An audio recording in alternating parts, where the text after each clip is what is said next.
আরে ও তো কাউকে পাত্তাই দেয় না, আর তো তুই। ও আমাকে পাত্তা দিবে, আমার সাথে প্রেমও করবে, আমি ওর সাথে প্রেম করবো। ওকে, এই শোনো না, কই যাচ্ছ?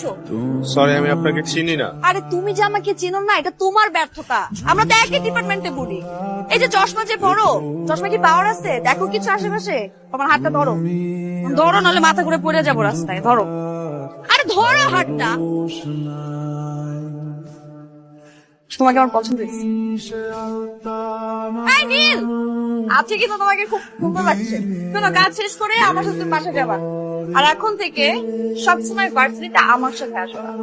শোনো, ভার্সিটিতে তোমার যদি কোনো সমস্যা হয় তুমি আমাকে জানাবা। কোনো মেয়ে যদি তোমার দিকে চোখ তুলে তাকায়, সেটা আমাকে জানাবা, কারণ মেয়ের চোখ আমি তুলে দিই। মাথায় সমস্যা নাকি? তবে যে আমি আসছি। কি হয়েছে? মন খারাপ নাকি? খারাপ, কয়দিন পরে গ্রাজুয়েশন কমপ্লিট করে ভার্সিটি ছেড়ে চলে যাবা, আমাকে ছেড়ে চলে যাবা, এই জন্য। আজকে কিন্তু যদি আমাকে আই লাভ ইউ বলো, আমি কিন্তু একদম প্রিপেয়ার না। আমি কিন্তু তোমার আই লাভ ইউ শুনে ফিট খেয়ে যাবো। আপনার কি এগুলো ছাড়া কিছু মাথায় ঘুরে না? আমি সেই প্রথম দিন থেকে আজ অব্দি আপনাকে বোঝানোর চেষ্টা করছি যে আমি এগুলো নিয়ে আগ্রহী না। আমি এই ভার্সিটিতে আসছি পড়াশোনা করতে, শুধুমাত্র পড়াশোনা করতে। একটা ভালো রেজাল্ট করব, একটা ভালো চাকরিতে জয়েন করব, তারপরে আমার বাসায় মানুষগুলোর মুখ উজ্জ্বল করব। এটাই আমার ইচ্ছা।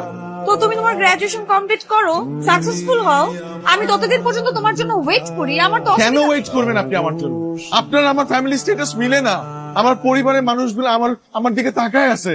আমি একটা ভালো রেজাল্ট করে একটা ভালো চাকরি নিয়ে যদি চাই তাদের সামনে, তাদের মুখ উজ্জ্বল হবে, আমার বাবার উপর প্রেশার কমবে। কেন বুঝতে পারতেছেন না আপনি? আরেকটা কথা, বাস্তবতা কখনো কাউকে ধ্বংস করতে পারে, ধ্বংস করে স্বপ্ন। তাই আপনাকে বলছি, প্লিজ আমাকে নিয়ে মিছমিছি কোনো স্বপ্ন দেখবেন না। এটা আপনারই ভালো। Focus on your career. You have a bright future.